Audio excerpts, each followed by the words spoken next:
안녕하세요. 돈이 되는 5분 이야기 돈오야의 김주정입니다. 투자와 투기는 한 끗 차이다, 이런 얘기가 있습니다. 내가 투자하는 대상에 대한 기본적인 이해가 없을 때는 그것은 투기겠죠. 그리고 무지를 바탕으로 행동할 때도 역시 투기라고 합니다. 그런데 문제는 투기는 자기 행동을 인지하지 못하는 경우가 있죠. 예전과 달리 최근에 금융 지식은 우리가 살아가는데 아주 기본적으로 필요한 기본 소양의 시대가 됐습니다. 고등학교 의무교육과정에는 금융이나 경제, 투자 교육을 사실 부족하죠.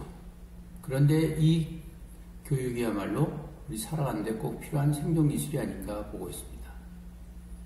이해를 못하는 금융상품에 손을 대거나 기본 분석 없이 남의 얘기를 듣고 회사의 주식을 사놓고 당장 오를 거를 기대하는 것은 정말로 무의미한 무모한 행사가 아닌가 보고 있습니다. 바로 금융 지식이 없이 투자한다는 것은 수용 능력을 갖추지 않고 바다에 뛰어드는 것과 다를 바 없다, 이렇게 보고 있습니다.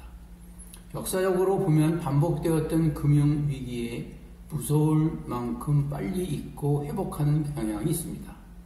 최근에 팬데믹 19로 인하여 급속히 나빠졌던 증시가 다시 꿈틀거리고 있습니다. 물론 회복이 됐다 볼 수는 없지만, 그러나 우리가 이성적이고 합리적으로 봤을 때 낙폭이 최대한 됐을 때 그때 조심해서 다시 관심 있게 보는 것도 중요하다 보고 있습니다. 헤지펀드의 대가인 조지 소로스는 재규성 이론을 이렇게 얘기하는데요. 재규성 이론이라고 하는 것은 참여하는 주체들이 서로 인센티브와 트레이딩 패턴을 예측하면서 선제적으로 행동한다고 보고 있습니다.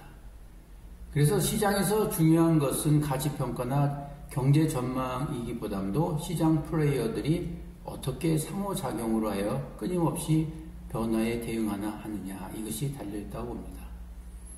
각기 주식시장의 플레이어들은 각기 다른 편향과 불완전한 정보를 이해하고 있죠. 결국 우리가 예측한다고 하는 것은 사실 위험한 것이긴 하죠. 그런데 이것을 확률 게임으로 생각을 해야 되겠습니다. 갬블인 경우에는 확률과는 전혀 다르죠. 주식 트레이딩은 확률의 개념을 해서 더 높은 쪽에 하지만, 갬블링은 알 수 없는 운에 맡기는 경우가 되겠죠. 내가 판단하기로는 이 포지션이 100% 확신을 갖고 있으면 움직이면 가장 좋겠지만, 그러지 못할지라도 시장 예측과 그리고 기업의 분석을 통해서 나가는 것이 좋다고 보고 있습니다.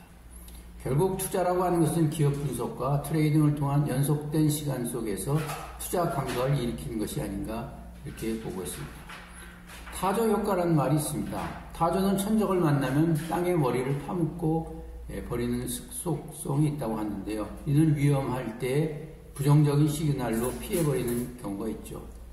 물론 타조가 되지 않는 것도 중요합니다. 그러나 앞에서 말씀드렸던 투기에 대한 자기 확신 편향에 빠져서는 어렵지 않나 보고 있습니다. 바로 끊임없이 공부와 그리고 오늘의 변화에 대해서 주시하는 것이 바로 투자와 투기를 이기는 확실한 길이 아닌가 생각됩니다. 감사합니다.